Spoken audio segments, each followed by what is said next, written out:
Kepadamu, hei, babi betina lonte oplosan penjual selangkangan, saya himbau.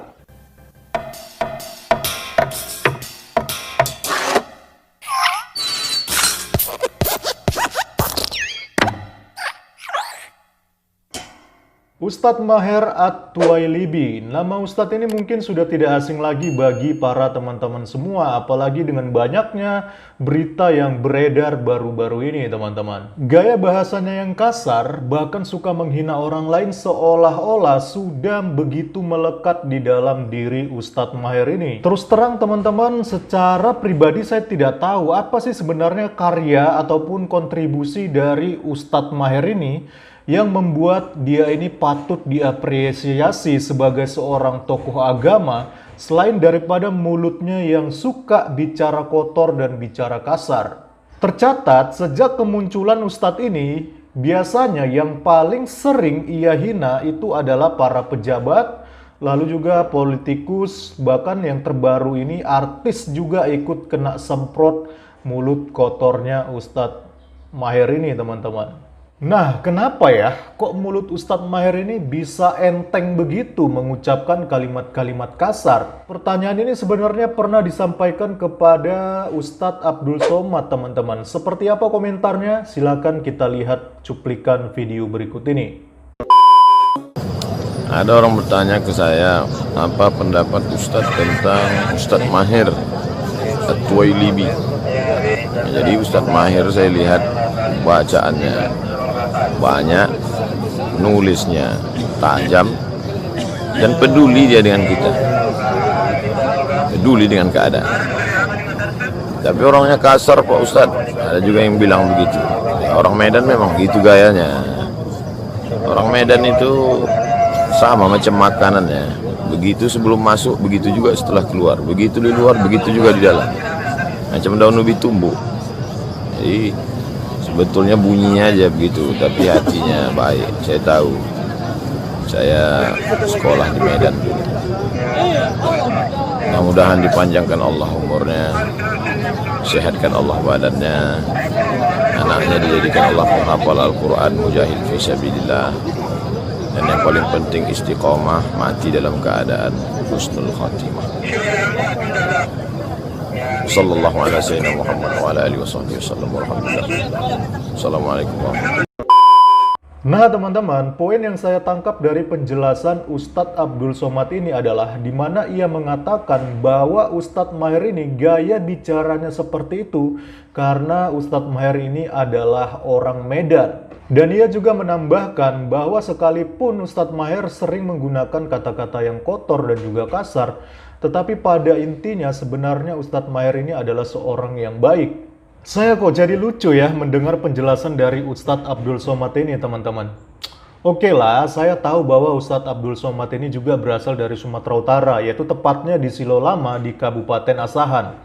Tetapi teman-teman, saya ini juga lahir dan besar di Sumatera Utara, tepatnya di Pematang Siantar, teman-teman. Memang tidak bisa dipungkiri, gaya bahasa bicara di Sumatera itu mungkin lebih kasar ya dibanding daerah lain.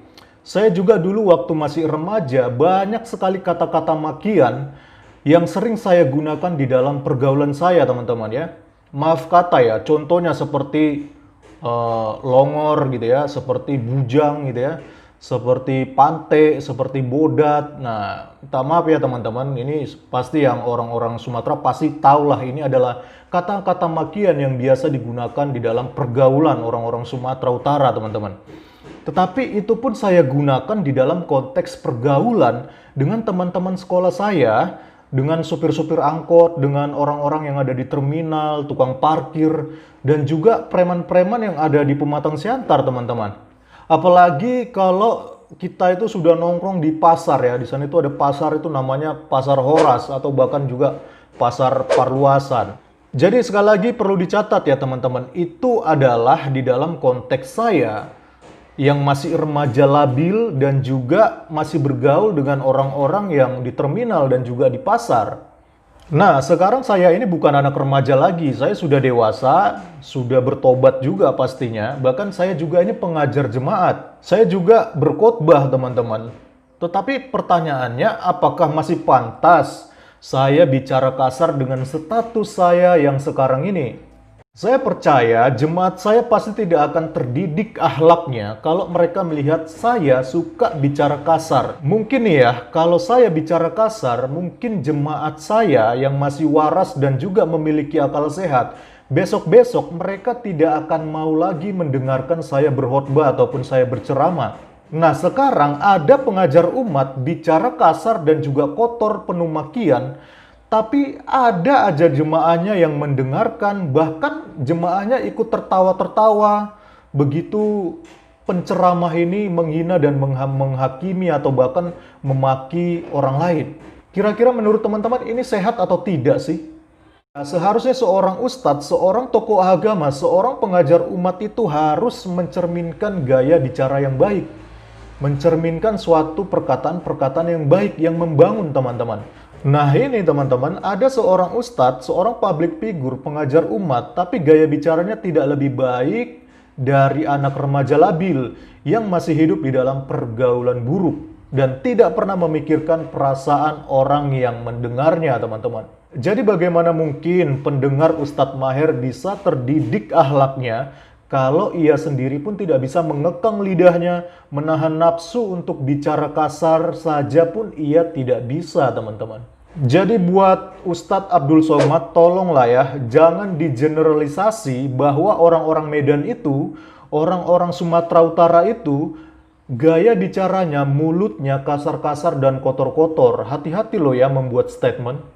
Karena sekasar-kasarnya mulut orang Medan pun kalau bicara dengan orang tua, apalagi bicara dengan pemimpin-pemimpin negara, pasti tetap mengutamakan yang namanya kesopanan. Jadi sekali lagi hati-hati buat Ustadz Abdul Somad, jangan bawa-bawa nama Medan untuk membenarkan mulut kotornya Ustadz Maher.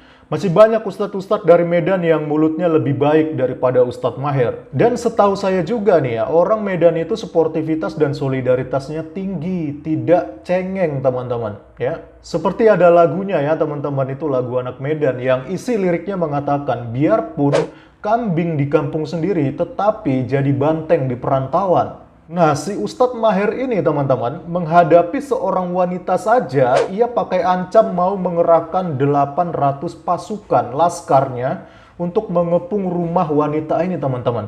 Minta maaf ya teman-teman, ini terus terang saya katakan, bahkan di kota Medan seorang bencong atau seorang banci pun tidak akan pernah melakukan hal yang memalukan seperti ini, yaitu mengancam akan mengepung rumah seorang wanita dengan menurunkan sampai 800 laskar. Jadi ya sekali lagi tolonglah ya, kalian ini pengajar umat, harusnya justru membawa nama baik untuk mengharumkan nama kota Medan. Tapi ini malah kalian ini membawa satu generalisasi bahwa kata-kata kotor itu, kata-kata makian itu sudah menjadi gaya bicara orang Medan. Parah. Ya, jadi itu ajalah mungkin teman-teman yang bisa saya sampaikan di video kali ini. Dan sebagai penutup, saya mau membacakan Amsal pasal 13 ayat 3. Siapa menjaga mulutnya, memelihara nyawanya. Siapa yang lebar bibir akan ditimpa kebinasaan. Terima kasih sudah menonton video ini. Tuhan Yesus memberkati. Shalom.